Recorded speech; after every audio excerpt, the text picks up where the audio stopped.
Hi നമസ്തേ. ഇന്ന് എൻ്റെ ബൈക്കും കുറച്ച് കിസ്മത്ത് പണികളുമായിട്ടാണ് മുന്നോട്ട് പോകുന്നത്. എല്ലാവർക്കും വീഡിയോ കാണാം. സാധാരണഗതിയിൽ എൻ്റെ യാത്രകൾ വ്യത്യസ്തമായ ഇടങ്ങളിലേക്കായിരിക്കും. അതുകൊണ്ട് എനിക്ക് ഏറ്റവും കൂടുതലും അത്യാവശ്യമായിട്ട് വരുന്ന ഒരു ഘടകമാണ് ഈ മൊബൈൽ ഹോൾഡർ. കാരണം റൂട്ട് മാപ്പ് നോക്കിയാണ് മിക്ക സ്ഥലങ്ങളിലേക്ക് ഞാൻ പോകാറുള്ളത്. അതുകൊണ്ട് ആദ്യം വാങ്ങിയിരുന്ന ഈ ഓൺലൈൻ വഴി വാങ്ങിയിരുന്ന ഈ മൊബൈൽ ഹോൾഡർ കാസ്റ്റിൻ്റെ ആയതുകൊണ്ട് കുറച്ച് വർഷം കഴിഞ്ഞപ്പോൾ ഒന്ന് തട്ടി മുട്ടി അതങ്ങ് പൊട്ടിപ്പോയി. അതിനുശേഷം ഞാനൊരു ഇരുമ്പ് പൈപ്പിനകത്തോട്ട് ഈ ഹോൾഡർ സെറ്റ് ചെയ്തു. ഇപ്പോൾ അതൊന്ന് ഇളക്കിയെടുത്തിട്ടൊന്ന് ബെൻഡ് ചെയ്തിട്ട് വേറൊരു മോഡൽ ശൈലിയിലാക്കി മാറ്റിയിട്ട് ഞാനങ്ങനെ മൊബൈൽ ഇതിനകത്ത് വെച്ച് സെറ്റ് ചെയ്ത്.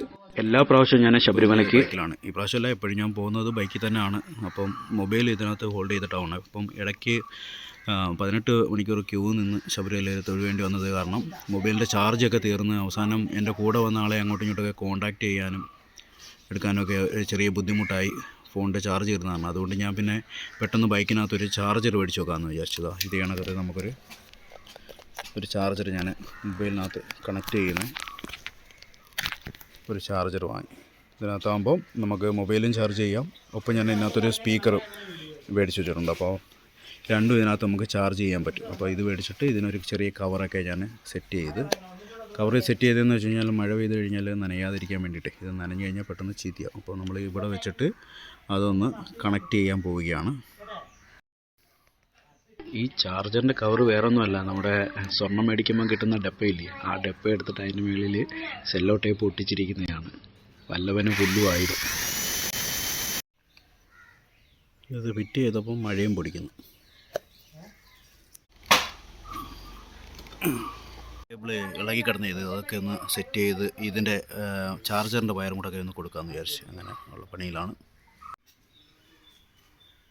ഇതിനകത്ത് ചാർജറിൻ്റെ വയർ സെറ്റ് ചെയ്തതിന് ശേഷം എൻ്റെ ഹെഡ്ലൈറ്റ് ഇളക്കിയിട്ട് ഞാൻ ഓൺലൈനിൽ നിന്ന് ഒരു 2-3 കൊല്ലത്തിന് മുമ്പ് ഒരു ലാമ്പ് വാങ്ങിയിട്ടുണ്ടായിരുന്നു. അപ്പം അത് ഇതിനകത്തൊന്ന് സെറ്റ് ചെയ്യാമെന്ന് കരുതി. അങ്ങനെ ജസ്റ്റ് എടുത്താൽ ഇതൊന്ന് സെറ്റ് ചെയ്ത് നോക്കി. ഇതിൻ്റെ കുറച്ച് 2-3 ലൈറ്റുകളെ മിന്നി കത്തുന്നതല്ലാണ്ട് ഇതിൻ്റെ ഹെഡ്ലൈറ്റ് മെയിനായിട്ടും കത്തുന്നില്ലായിരുന്നു. അങ്ങനെ പിന്നെ ലാസ്റ്റ് രാത്രിയിൽ ഇതിന് ഈ വീഡിയോ ഒക്കെ എടുത്തതിന് ശേഷം രാത്രിയിൽ ഞാനിത് അഴിച്ചു മാറ്റിയിട്ട് വീണ്ടും എൻ്റെ പഴയ ഹെഡ്ലൈറ്റ് തന്നെയാണ് കൊടുത്തത്. ഇത് ജസ്റ്റ് ഷോ മാത്രമേ ഉള്ളൂ. ഓൺലൈനിൽ നിന്ന് മേടിക്കുന്ന എല്ലാം ഒന്നും ചില സമയങ്ങളിൽ നമുക്ക് സക്സസ് ആയിട്ട് കിട്ടണമെന്നൊന്നുമില്ല.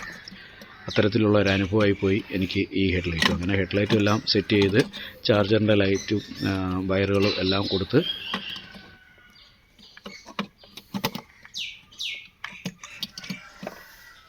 വീണ്ടും പഴയ പോലെ തന്നെ വണ്ടിക്കകത്ത് ഇതെല്ലാം സെറ്റ് ചെയ്തു.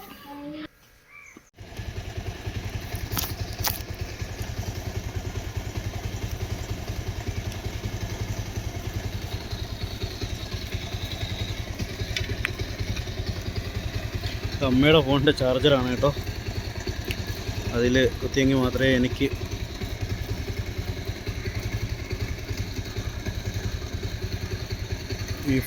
എൻ്റെ ഫോണിൽ എടുക്കാൻ പറ്റത്തുള്ളൂ. ആണ്ടേ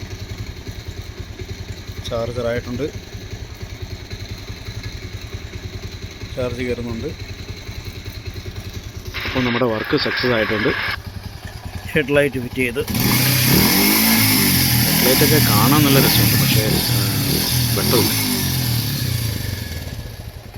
അപ്പോൾ ഇന്നത്തെ ലൈറ്റ് സെറ്റിങ്ങും ചാർജർ സെറ്റിങ്ങും എല്ലാം കഴിഞ്ഞ് ഇന്നത്തെ പണി പൂർത്തിയായിരിക്കുകയാണ്. അപ്പോൾ എല്ലാവർക്കും നന്ദി, നമസ്കാരം. ഞാൻ വണ്ടി വെക്കാനായിട്ട് വാങ്ങിയ സ്പീക്കറെ നമുക്ക് വെക്കുന്നതൊന്ന് കാണാം. വണ്ടിയിൽ മാത്രമല്ല നമുക്ക് കൊണ്ടുനടക്കാം. ഇവിടെ സ്പേസ് ഉണ്ടായിരിക്കും. അപ്പോൾ ഇവിടെ ഇങ്ങനെ ഹോൾഡ് ചെയ്ത് വെക്കുകയും ചെയ്യാം. വെളിയിലേക്ക് പോകുമ്പം ഇതെടുത്തുകൊണ്ട് മാറ്റുകയും ചെയ്യാം. ഇങ്ങനെ സ്പീക്കർ വണ്ടിയിൽ സെറ്റ് ചെയ്തിട്ട് ഇതിൻ്റെ ചാർജർ ഇവിടെ ആയിട്ട് കൊടുക്കും. നമുക്ക് താക്കോൽ ഓൺ ചെയ്തിട്ട് സ്വിച്ച് ഇട്ട് പോകാം. കണ്ടോ, ഇപ്പം ചാർജിങ് ആവുന്നുണ്ട്. ചാർജിങ് ലൈറ്റ് കത്തുന്നുണ്ട്. ഇവിടെ ആയിട്ട് റെഡ് ആയതുകൊണ്ട് കാണാൻ പറ്റാത്തതാണ്. ഓക്കെ, ഇനി യാത്രകൾ പാട്ട് കേട്ടാവാം എന്ന് കരുതി.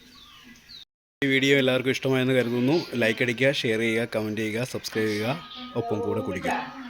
Bye bye.